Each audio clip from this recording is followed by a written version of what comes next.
morning and welcome to another vlog, or as I like to call it, a mid-week musing. So it's actually Tuesdays I record this. Normally I'd do it on a Wednesday, but I've got a girlfriend coming to stay with me this evening and we usually go out in the evening, have some dinner, which is what we're going to be doing tonight with another girlfriend, and then we go to bed relatively early, and then we are both early birds, so we tend to get up and chew the fat, as it were, first thing in the morning on Wednesday, so I won't be able to record then. So what's new? Well, one of the things that's been occupying my mind quite a lot of late is moving house. Now, it's not imminent at all, but I may have mentioned this before, I don't know if I have, but we definitely want to move house in the next 2 to 3 years. And we did put our house on the market last year because we had seen a property on the East Coast that we really wanted to move to. And we want to move close to the sea. And we'd identified this property and it was absolutely, well, it wasn't quite perfect, but it did tick a lot of the boxes and we really loved it. And we wouldn't have had to have done a lot to it. Anyway, we didn't get it, unfortunately, because they needed to move very quickly, the sellers. And so we lost it. And so then we took our house off the market. And actually last year, the turbulence in the financial markets was so awful, and interest rates shooting up and all of that, that it sort of put the mockers on trying to sell the house anyway. Since then, we started to think again about moving and we've started to look around. And it's quite tricky because we have lived in London. Well, I've lived in London all my life, apart from a year when I lived up north in Lancashire in the late 70s. And my husband's not from here. He's from the East Midlands. But he's been down here since just after university and he's lived here ever since. And so we are very much Londoners. And in a way, my husband's almost more of a Londoner than I am, because I think maybe because I've lived here all my life, whereas he was from a small town. Because I've lived here all my life and lived in the centre of London. I lived in a place called Lancaster Gate when I was growing up, which is off the Bayswater Road. And those of you who know London will know that is pretty central. It's very close to Marble Arch and Hyde Park Corner. And it's incredibly noisy and busy and very transient and full of hotels. And it wasn't the best place for a child to grow up, frankly, but it's what I knew. And I certainly took advantage of being in the centre of town and being an only child. I used to go to the cinema a lot of my own because the cinemas were literally just down the road. Oxford Street, terribly tempting for spending money and all of that. Anyway, all that to say that I am a Londoner by birth. I'm a central Londoner by birth. And I'm actually really fed up with living in London, although I don't live in central London now, I live in North London. Nevertheless, it's concrete, it's brick, and there are parks, but they tend to be woods where I live, so there's not a lot of green open spaces unless I go to Hampstead Heath, but I can't walk to Hampstead Heath. I want to live by the sea, I want open spaces, and of course I love London, I love taking advantage of all that it has to offer, but I don't want to be here on a regular basis. I want to be somewhere else by the sea, and then I can come into London when I want to do stuff. Anyway, this is a heck of a ramble. Sorry about that. I suppose that I'm just mentioning it because it is occupying my mind a lot.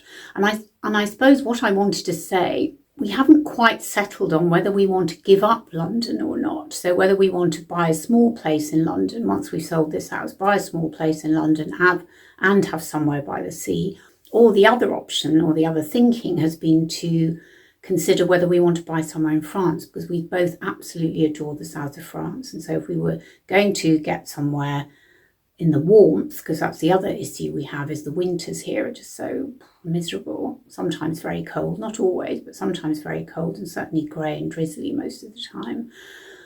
We thought about buying somewhere in the south of France. So that's the dilemma we've got. I mean, it's a wonderful dilemma to have, but we just haven't quite resolved it yet. So that's one of the things that's been occupying my mind quite a bit lately. The other thing that's been occupying my mind a little bit is friendship and friends. Now, I'm really lucky. I've got a very small but very select group of friends. But unfortunately, not all of them live in London. So again, talking about moving out of London. So the friend who's coming to stay with me this evening, she left London in 2011, and she has done a fantastic thing actually. She really has, because she's really made an effort to put down roots in the new place that she lives in, and she's made some great friends. She has a wonderful social life, and she's really made an effort to do that, and that's something that I would definitely be doing when I move somewhere. I want to make sure that I put roots down, that I get involved in the local community and really embed myself in that local community, because I do need friends. I don't need a lot of friends, I just need a few, but I do miss having my friends around me. And I suppose that's something we all have if we're mothers. We have when we have children and we meet parents at the school gates. Of course, that doesn't happen so much in secondary school, but certainly in primary school, that's how I made some of the friends. Although not the one who's coming tonight. We actually met when our sons were literally just born. In fact, I think we were still pregnant with our sons, who were born on the same day, coincidentally. I suppose what I'm trying to say is I miss regular contact with my group of friends where we could go out in a group. So as I say, tonight I'm going out with two friends, one who's staying with me and another who's still in London. But we don't have that sort of group that I used to have with the friend who's coming to stay. In fact, I used to have two groups of friends. I had the group who I'm seeing tonight, although we're missing one who's also moved out of London, who was part of that group. And then I have another group of friends who we used to meet up regularly with. And one of them has moved away to Italy, in fact. So it's really difficult. So I just don't have that group, or I just don't have those groups of friends that I can go out with in a group and have some fun. And I really miss that. And I'm hoping to get that when I move, wherever I'm going to move to, whether it be the sea or France. I do speak French, so hopefully, although it's very rusty now, I do speak fluent French. So hopefully I'll be able to make some friends in France if we decide to move to France.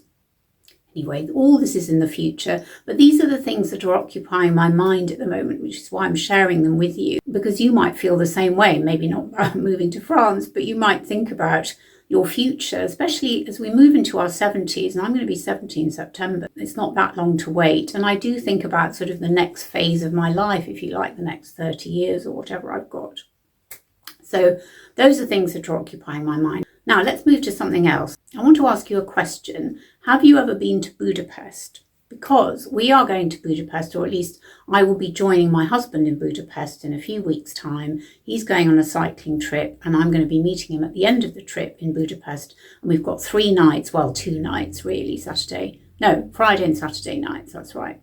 Now, one of my lovely friends here on YouTube, Heber, and I'll put her channel down below for you. She did a trip to Eastern Europe a few years, I think it was a couple of years ago. She did a wonderful series of vlogs, and she did vlog in Budapest, but she went in the winter. Mind, I'm sure it's not that dissimilar to going in the summer, but I'd love to know if you've been to Budapest and if you've got any recommendations for doing things in 2 days. Now, I've got a couple of books. I think one is the Sunday Times book of 48 hours in and then a load of cities, which is helpful up to a point, but they're quite out of date.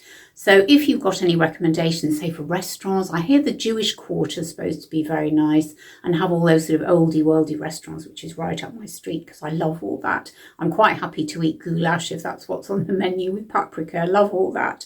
Or what's the other one? Steak? Oh, I've forgotten now. Oh, Beef Stroganoff, that's right. I think that's the other one, isn't it? That's a Hungarian dish. So really looking forward to visiting that. So if you've got any suggestions, please let me know in the comments, because I'll be going at the end of June. And finally, just in case you're wondering what all these stripy clothes are doing up here, I'm having a bit of a wardrobe clear out. Now, I'm going to give you a little spoiler alert. In a couple of weeks' time, I will be putting up a video about my experience with a personal stylist. Oh my gosh, it was so fantastic. Really looking forward to sharing that with you. But it did mean, and this wasn't her at all, but it did mean that I reviewed my closet and I wanted to get rid of some items. So I do have some items that I'm selling on Vinted, and I will put the details down below for you, the link, in case you want to check them out, because I seem to have a bit of an overwhelm of stripy clothes that I wasn't wearing.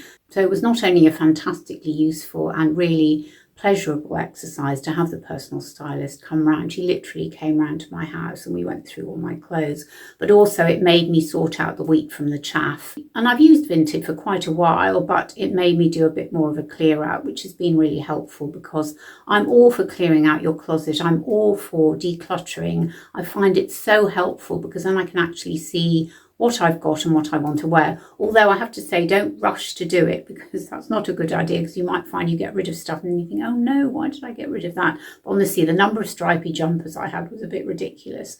So that's what those are doing there. So there you have it. Those are the things that are occupying my mind this Tuesday morning. And let me know what's occupying your mind at the moment. I haven't talked about the news because that's all too ghastly and we don't want to go there. So although I'm aware of the news, oh, and actually, just to mention, we've got an election coming up again. So last time I did a midweek musing, I think it was, I talked about how much I'd enjoyed being part of the democratic process. And I will be doing it again. I put my name down. We've got an election on the 4th of July. And I will be hopefully doing my presiding officer duties again, which I'm really looking forward to. So thank you so much for joining me on this midweek musings vlog. I really hope you've enjoyed it and I love chatting with you. Like I said, I don't have my circle of friends, so you're my circle of virtual friends, which I'm so delighted to have. Thank you so much, and I will see you on Sunday for a makeup video. So if you're not subscribed already, please subscribe and hit the notification bell so you get notified when that video goes up. Thanks again so much for watching, and I hope you're all doing really well, and I'll see you on Sunday. Lots of love. Bye.